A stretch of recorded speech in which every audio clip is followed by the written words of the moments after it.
May bagong tirada na naman tong si Sara Duterte.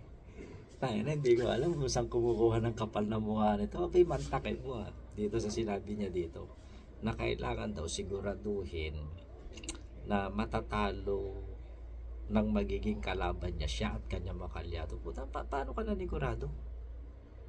Siguradong panalo ka na agad? Sa politika, walang garantisado rito.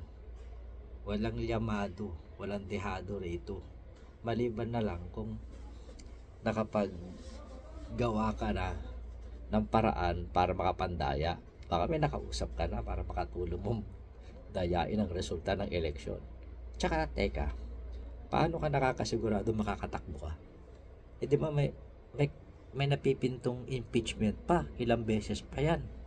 Siguraduhin mo makakaligtas ka sa mga ebidensya at makapatunay na mga katiwalian na ginawa mo noong nakaraan sa OBP at saka sa DepEd. Ang lakas ng aray mo, te. Di ba? Minamaliit mo yung magiging kalaban mo. Eh wala pang nagpapahaging kung sino yung lalaban. Ikaw pa nga lang ang bukod tanging politiko na nagpapahayag na ng pagtakbo sa 2028 dahil gano'n kakagahaman sa posisyon.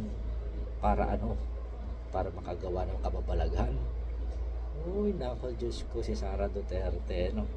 Ang lakas ng aray mo, te. Tantanan mo na yan, bisyo mo. Malala ka natin. Kaya ayun, yun lang ang sabi ko dito sa pahaging na naman ni Sara Duterte. Masyadong mayabang.